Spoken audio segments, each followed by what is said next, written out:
Tuberculosis అంటున్నారు కదా sir, TB అనే వ్యాధి అసలు ఎట్లా వస్తుంది, దీనికి నివారణ చర్యలు ఎలా ఉంటాయి? టీబీ అంటే మనం తెలుగులో క్షయ అంటాము, ట్యూబర్క్యులోసిస్. అది కామన్గా మనకు వచ్చేది ఊపిరితిత్తుల్లో 90% ఊపిరితిత్తుల్లో కామన్గా వస్తుంది. అది ఒకరి నుంచి ఒకరికి ఎలా స్ప్రెడ్ అవుతుందంటే, మనం డిసీజ్ ఉన్న పర్సన్ దగ్గినప్పుడు ఆ తుప్పెర్లలో బ్యాసిల్లై అనేవి వస్తాయి అన్నట్టు. అవి మనము ఇన్హేల్ చేసినప్పుడు మన లంగ్లోకి వెళ్ళి డిసీజ్ వస్తుంది. ఓన్లీ టీబీ ఒకరి నుంచి ఒకరిని వచ్చేది ఇదే విధంగా అన్నట్టు. వాళ్ళ ఎంగిల్ తినడం వల్ల కానీ, వాళ్ళ వస్తువులు పట్టుకోవడం వల్ల కానీ, వాళ్ళతో పడుకోవడం వల్ల కానీ, వాళ్ళ బ్లడ్ తీసుకోవడం వల్ల కానీ టీబీ రాదు.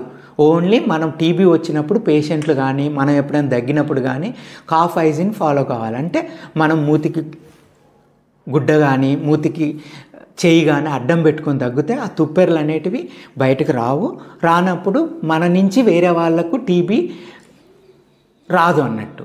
టీబీ వచ్చిన వాళ్ళలో లక్షణాలు ఎలా ఉంటాయంటే, 2-3 వారాల కంటే ఎక్కువ కాఫ్ ఉండడము, కాఫ్లో తెమడ రావడము, బాడీలో ఏ పార్ట్లోనైనా రావచ్చు. అంటే నెక్స్ట్ టీబీ గడ్డల్లాగా, అంటే నెక్లో గడ్డ లింఫ్ నోడ్స్ అంటాం, లింఫ్ నోడ్స్ టీబీ రావచ్చు. కడుపులో టీబీ అంటే కడుపు నీరు ఫామ్ అయ్యి టీబీ లాగా రావచ్చు. ఊపిరితిత్తుల పై భాగంలో ప్లూరల్ ఎఫ్యూజన్ అంటాము, నీరు వచ్చి రావచ్చు. బ్రెయిన్లో రావచ్చు. టీబీ అనేది ఏ భాగాన్నైనా ఎఫెక్ట్ కావచ్చు, ఎట్లయినా కావచ్చు. ఎలా వస్తుంది టీబీ? ఒకరికి ఇంట్లో అందరం ఒకే తీరుగా ఉంటాం, ఒకే తీరుగా ఉంటాము. మన బాడీలో ఇమ్యూనిటీ డౌన్ అయినప్పుడు, ఇండియాలో టీబీ అనేది ఎండమిక్ కంట్రీ అన్నట్టు. ప్రతి బాడీలో మనకు టీబీ క్రిములు అనేటివి వడ్ల గింజల్లాగా ఉంటాయి అన్నట్టు. సో మన బాడీలో ఇమ్యూనిటీ డౌన్ అయినప్పుడు వడ్ల గింజను దాసామనుకోండి, అట్లాగే ఉంటుంది.